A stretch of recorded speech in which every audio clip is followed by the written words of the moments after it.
Singer is? Well, what Singer is to Porsche, Alfaholics GTA-R is to Alfa Romeo. Boy, is this special. This is one of the treats of 2017 to me. I've known about this car for a while, but I haven't driven one.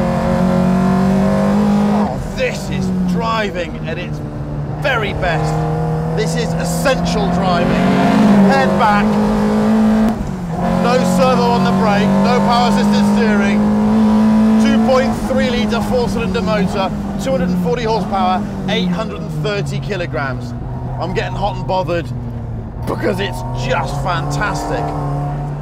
This car is based on a 1967 1300 GT Junior, and then it's been turned into a kind of GTA homage, but with a lot less weight.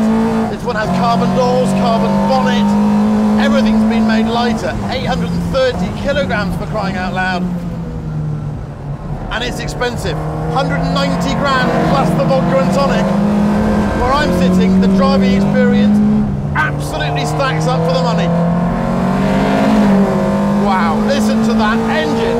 Revs to about 7.2. Gearbox is super tight and slick. Oh, grip is great. It's on a Yokohama tyre, which is just around the right amount of grip and slip. The breakaway is lovely. So what you do is you can either pull these little slides. The car's natural cornering behaviour is to turn in, bit of understeer, get on the gas, and you get these little oversteers like that. And you basically control them through about that much turn of lock. That's the quick way through, and it just feels magnificent. It's so well balanced. You just hold these little slides, third, fourth gear. If you want to make it move around more, well, you can. You can go beyond like that. Oh. Listen to that intake noise. It's on a full Motec system, so fuel injection, throttle bodies. What a special thing. Wow.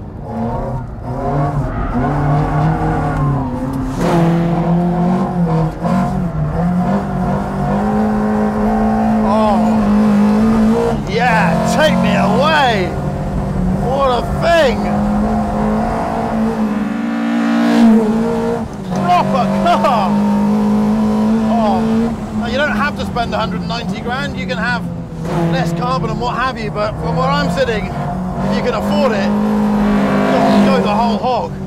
This is magnificent fun. Oh. It's so competent, but it's so fun.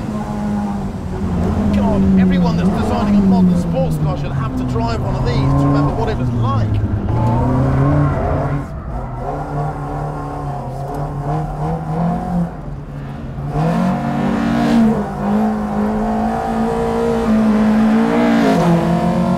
Sweat on for all the right reasons. Alfaholics, little West Country based operation that are alpha specialists, well, you've excelled yourself. What a device. The car was built down in the West Country in Clevedon. Taking a step front Alfa GT Junior as a cost-effective base, Alfaholics effectively creates its dream spec GTA, balancing new technology with the need for the car's dynamics to remain true to the original. The shell is strengthened and seam welded, carbon doors and a bonnet are fitted, and the most basic interior too. There's a full roll cage and you can have air conditioning, but without it this thing weighs just 830 kilograms. That's not much more than a 205 GTI. But the Peugeot doesn't have a 2.3 litre 240 horsepower twin-cam motor running on throttle bodies that can rev beyond 7,000 RPM. The suspension is similarly sexy, with titanium top wishbones and everything uprated to cope with a set of performance figures that are some way beyond a period GTA. Brakes are 300mm front, 267mm at the rear, with no servo. The steering's unassisted too, and there's a locking diff. Those clever 15-inch wheels have been designed to look just like the original 14s. This is driving at its most basic and its most intense. And it's equally joyous on the road. The fueling is so good it pulls from way down low. The noise is gorgeous, and you know what? People just love the way it looks. Owners of modern fast cars might not be so positive though. I reckon this thing would take care of many of 2017's fastest cars. And you might say that for 190,000 plus taxes, it bloody well should. But this is one of the most enjoyable cars I've ever driven. Offer me this, or the current crop of £200,000 supercars, and I wouldn't hesitate in taking the Alfaholics machine. It's a little piece of genius.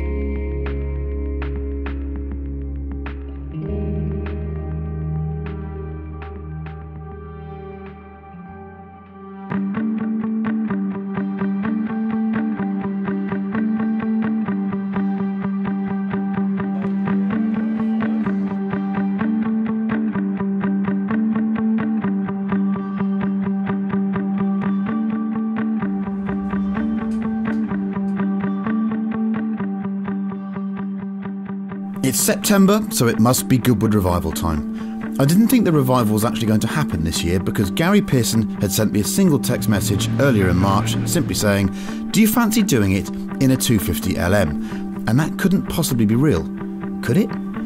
But it was. The car is not a completely original LM, it has some original bits, but it is an exact recreation. We managed a small amount of testing the week before and knew that despite having possibly the best chassis on the grid, we'd struggle against some of the better developed machinery on the grid. But who cares? Goodwood is the best weekend of the year, and the chance to drive Ferrari's gorgeous mid-engine racer was more than enough for me. It's Saturday morning, the sun's out. Yesterday was biblical rain. This is the second qualifying session for the RAC TT in which I'm driving a 250LM Ferrari. I'm pinching myself, so let's see what happens. Yesterday in the rain, Gary Pearson stuck it second out of all the cars, which I think is probably a bit above par for us. Today in the dry, the power of the Cobras might come through, so I'm hoping top 10. It might be a bit outside that, but anything in the top 10. If the race is a bit inclement tomorrow, we are in with a chance. Goodwood is blooming as usual. This was a 30-minute session, and being dry would determine the grid positions. Gary went first and only just slipped out of the top 10 at the end. I jumped in and got stuck in a queue of cars. Rather a nice queue of cars, as you can see. It took me a couple of laps to clear the two in front and get some space to set a time, whereupon one of the biggest talking points of the weekend occurred.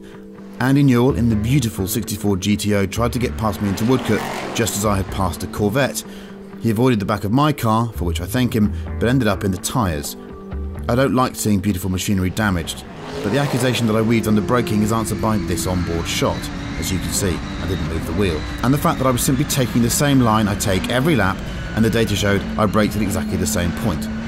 If you don't brake there in a 250LM, you end up in the grandstand. Not something I want to do. I managed a 128 dead, which left us 15th out of 29 cars on the grid. The car was a peach. We just didn't have the power to match the Jags and the Cobras. So this is the 250LM, a mid-engined racing coupe with a 3.3 litre, 320 horsepower V12. It has double wishbones all round, a straight cut 5-speed gearbox and inboard rear disc brakes. It is gorgeous to drive, little understeer to begin with, but adjustable enough to allow the driver those delicious slides on the exit of each corner.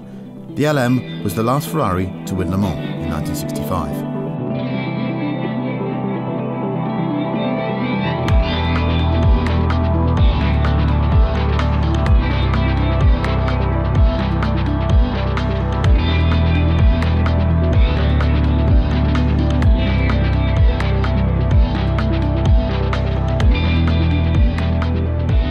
Come race day, the weather threatened and teased, and a decent shower 30 minutes before the start had us all grinning.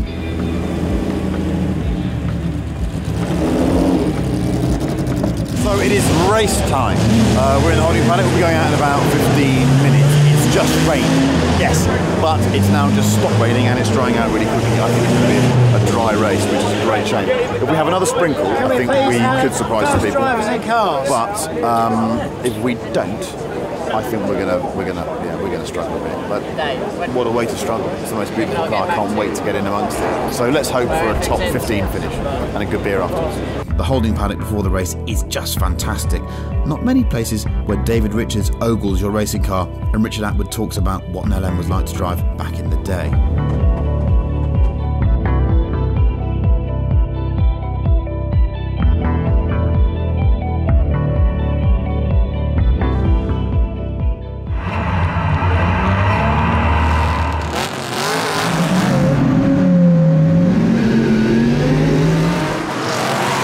Harry took the start and was immediately pushed onto the grass, but he's awesome in traffic though and fought straight back up to 12th.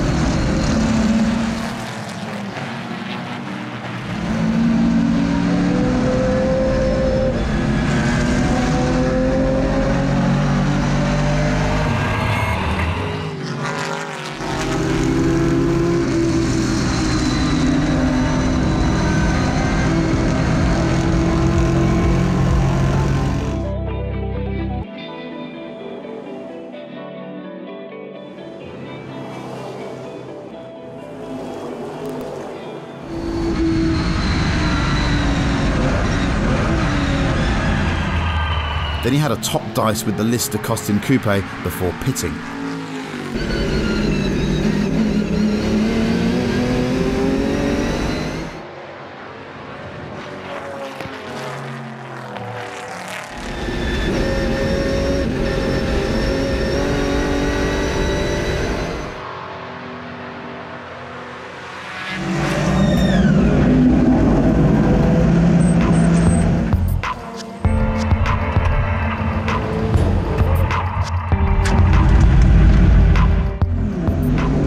I came back out 13th, managed to get past a few cars and finally had the chance to get a rhythm in the LM, which was about as good as driving gets. So here's a decent lap of Goodwood on board in a 250LM.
It was all going swimmingly, up to 9th, when I was following a Cobra which had to brake hard into no name, and all I could do to avoid it was spin. This was a full Code Brown moment.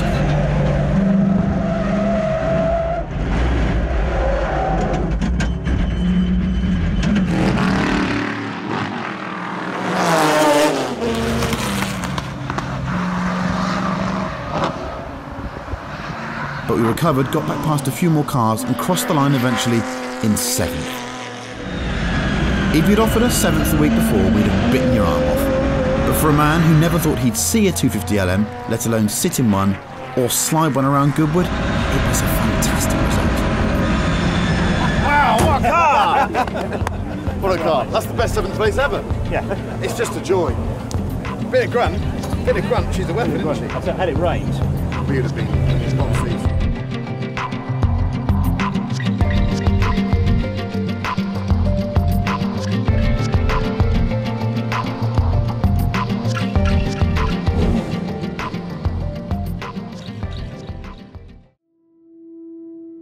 If you had a Chiron for a day and a friend offered you a drive in his Type 35 replica, you'd say yes too. Look, I just wanted to see the two cars together, and I'd never driven an old Bugatti. These are built by a company called Persang, and they are quite stunning recreations.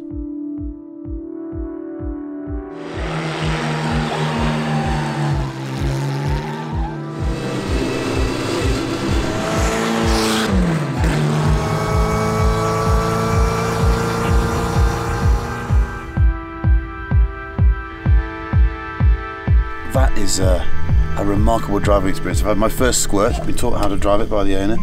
Pedals are conventional, clutch, brake, throttle. That's a gear lever, that's a rear brake lever, front brakes are on the pedal down there. Could you have two more different driving experiences in one day? On the one hand, it feels totally antiquated and old, obviously, because it is. But then you imagine back to the 1930s, it must have been totally state of the art.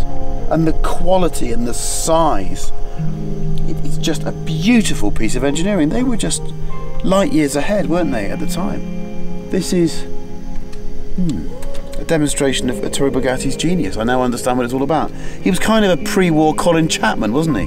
Everything's pared back and light, but it almost looks and feels more like a high-quality Swiss watch than it does a car. It's beautiful. I'm going to drive it some more, try and understand it, and maybe even then try and drive and talk at the same time, which could result in a massive accident. But what a way to go!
Brake lever, I don't know why you want that.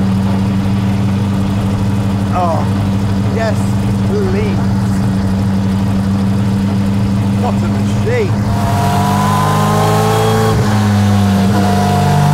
Whoa! And it slides about, all dainty.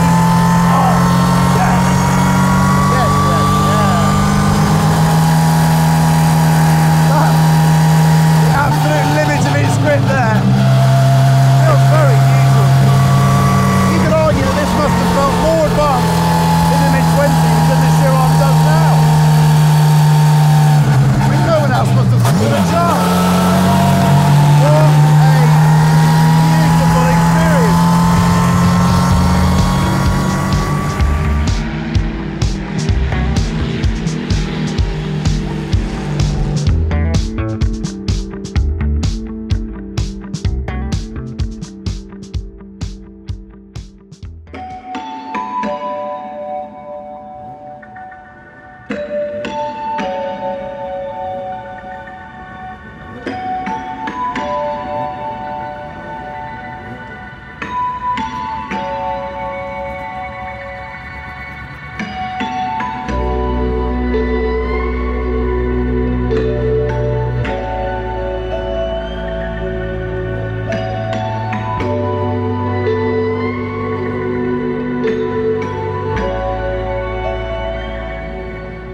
the sun's out, we're at Goodwood. It's a test day for the Betty Richmond Trophy. I'm racing one of Nick Swift's amazing minis. I've seen these things on circuits for years. This is the man himself. You know, when you see a mini going mental around Goodwood, it's him. He makes them as well as drives them beautifully. Nick, first of all, tell me a bit about this race. Well, the Betty Richmond Trophy is celebrating the 60 years of Mini, so Yep. 60th anniversary. And originally it was a race for 30 minis, but then all of a sudden they decided to open it up for 60 minis. 2 heats of 30 cars, and the top 15 of each go through to the final on Sunday. So, and it's going to be wild. My first ever car was a Mini. All of my bad behaviour in my formative years was in Minis, but I haven't driven one, well, for 25 years. It's how much power? It's about 130 horsepower. So it's roughly got 2.5 times the power my first Mini had. So talk me through the spec of the car. Engine? Engine's had a 1293cc, quite a revvy little motor. You know, we're about 8 to 8,500 revs as a maximum. Obviously 4-speed gearbox, limited slip diff, twin 1.5 inch SUs. For me, when I was 18, that was the equivalent of a night with Heidi Klum. That was. Michelle Pfeiffer for a night, or a pair of twin 1.5 SUs. I'd have had the SUs. So obviously with the twin SU carburetors, we have to use the side cooling radiator, which is really inefficient. Obviously, you know, it would have been better to have it there, but that's the way that it was done. We spend at Swift Tune an awful lot of time and effort on these engines. You know, it's all very well and good getting 130 horsepower, but then you've got to keep it together. Yeah. You know, so how many hours? What, in race hours? Yeah. Before a rebuild, we're talking about 10 or 12 hours. But that doesn't. I mean, that's a. I know. Significant amount. I'm celebrating it. I love the fact that you've taken the humble Mini and turned it into something that's just so precise. The big key feature, obviously, running on them little tiny 10-inch wheels. Yeah. Obviously means we've got little tiny brakes as well. Yeah. You know, but with new modern technology of better brake pads and things like that, better Coney shock absorbers, keep the ride nice and stiff. How much does it weigh? They're homologated at 620 kilos. So 620 kilos, 125 horsepower. Do the maths. I mean, that is well beyond a sort of late 80s hot hatch. I mean, it's different gravy, isn't it? Yeah. So, but their thing, it's about corner speed for us. Yeah. I mean, our top speed is only like 120 miles an hour. That's it. But our average lap here is over 90 miles an hour. So you got to think that, you know, we've got a second gear chicane here, and you've got to get through that and still keep your average speed up at over 90 miles an hour. Okay, so the racing, they're going to be closely matched, aren't they? Because there's not going to be much in it in power between the front and the back of the grid. Yes. Where are you going to overtake? Under the brakes, upside down, inside out, anywhere you can get. I think it's going Is it going to be lively? I think it's going to be lively. I think the Full place to abreast watch. into the chicane? I think the place to watch is at the chicane. You know, the grandstand seats there, they're going to be in for a special treat. Well, we're going to do some testing, see what it's like to drive. I have to say I'm smiling because my dear mummy used to race one of these, and she sadly passed away last week, so I'm going to drive in the spirit of my mum. She used to race one, and I just cannot wait because I've watched you irritate people for years, and now I get to be that irritation.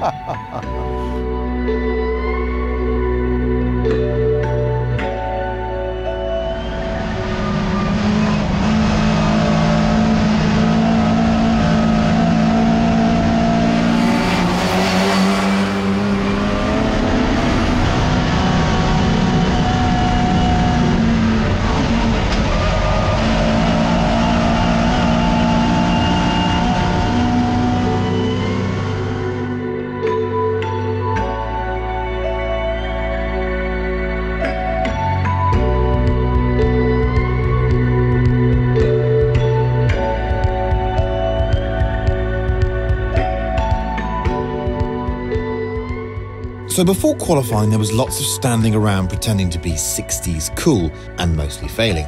Apart from the minis, which just looked ice cool. There's something so right about an early moustache-grilled Cooper S, and the dark green works-inspired livery of the car I was racing, well, it looked perfect. As you can see, I had a gearbox trouble in qualifying. There was a technical issue, largely because of a change to the gearbox spec by the race organisers late in the week. I was effectively trying to select reverse without realising it. And then I buzzed the motor, meaning the brilliant factory mini mechanics over from Germany had to replace a few valves. Sorry about that, guys. So I was already on the back foot, really. I wasn't going to finish much higher than 5th in the race, even if I went kamikaze. Right, whilst it's all quiet, come and have a look at this beautiful, beautiful Mini. In classic Cooper livery. Look at that. Almost seems a shame to race it, but it is a racing car. So, race it we shall. It's all a bit quiet now, but look how many there are down there. Nilo, point it down there, point down there. Minis as far as the eye can see. All the way down there. They're mega, aren't they? So, yeah, we'll do what we can.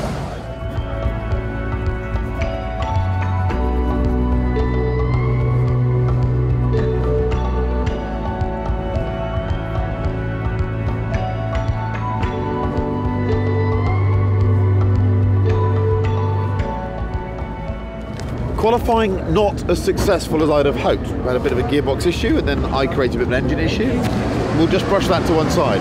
Apart from saying that the BMW Mini mechanics have been absolutely superb. That's heat 1 going off there, practice start. So I'm 11th on the grid from 29 and I need to come 15th or higher to make it into the final tomorrow. That's our main goal. So hopefully I'm a bit out of position, but I might not be because other people might have had problems with their gearboxes too. So really, it's all to play for. I'm not quite sure. I've got new rears on. Need to scrub those in. Remember to do that on the green flag lap. But we're here to have fun.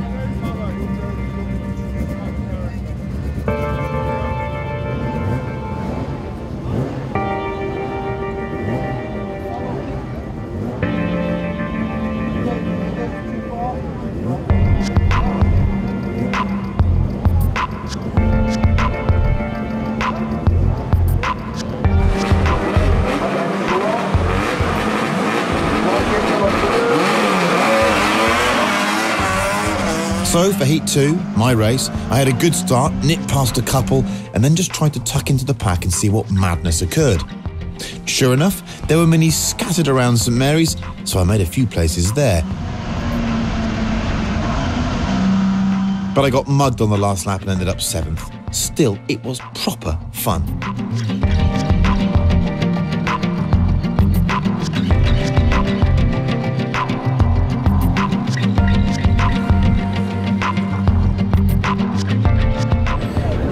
The most important thing is we qualified for the final, started 11th, got to 7th, so I'm hoping that means that we're in.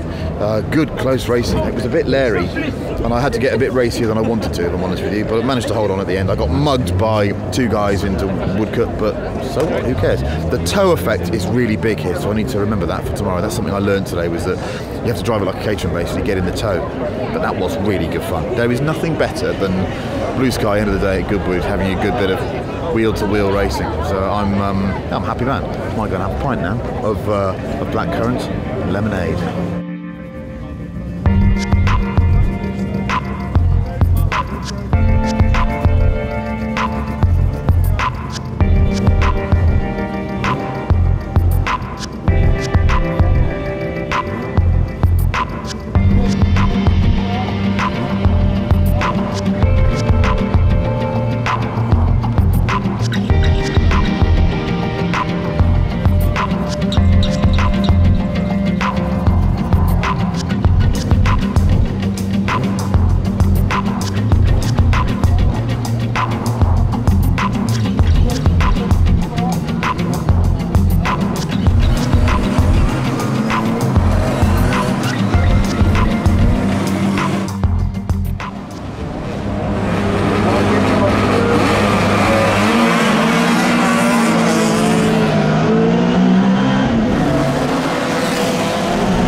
I started the final in 14th place, no chance of a podium, but time to settle in and enjoy some close racing.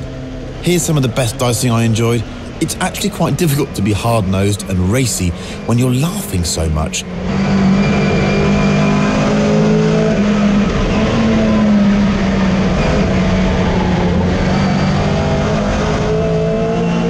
So how do you drive a Mini fast around Goodwood? Well, let me talk you through a lap. So you come over the start-finish line in 4th gear in a Mini at Goodwood, and then, would you believe it, turn 1, Madgwick, you don't brake. I repeat, you don't brake. You move to the outside of the circuit, lift off and use that rotation to get the car through. and then just smash the throttle open, use the locking differential to get yourself down to forward water as soon as possible. It's a ridiculous feeling. It never feels quite right to me. Then you power down through forward water and on towards No Name. The car's getting loose everywhere, light little steering corrections. Into No Name, again, you just lift, you don't brake. You carry the momentum through, treat it as a kink, then into third gear, and then through St Mary's, and you get a lovely sense of the car running into that bowl, using the grip, stay in third, and then all the way out to the left-hand side, second gear for Lavant for me. Smash the throttle open, use that locking differential to drag you out of the corner into third, and now you're trying to make the circuit as short as possible. Not always the same line as you take in a big, fast Jaguar or a Ferrari. Now firing down the back straight, the speeds are outrageous. It's doing 120 miles an hour in a Mini. And you brake 100 metres, maybe between 100 and 50. I'm sure Nick Swift's braking later. And then it's just managing a bit of lift-off oversteer through Woodcut, the two apexes there, bang, bang. And then braking hard down into the chicane, second gear, get as close as you can, bit of rotation, waggle the hips to help wiggle the thing back out in the correct direction and over the line again. It's a dog gearbox, but you use the clutch. There's a lap in a Mini.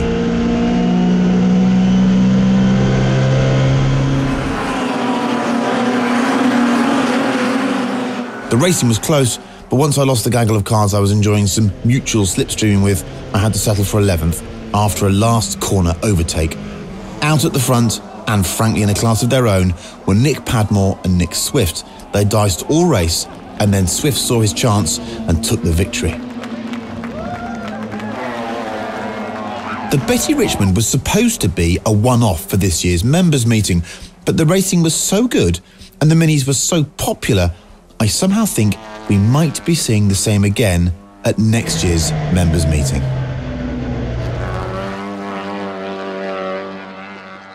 That was interesting. I didn't quite have the grunt I needed. I'll take my balaclava off. What an experience though. They slide around so much. Really good fun. Enjoyed every second of it. Need to do some more mini racing. These are proper little racing cars. I'm going to miss this. Sorry about the interior trim falling off there, but we had a good dice and it was lots of fun. Lots of fun. These things are mega. 130 horsepower, 600 kilograms. Do the maths. Maybe next time, hey? Maybe next time.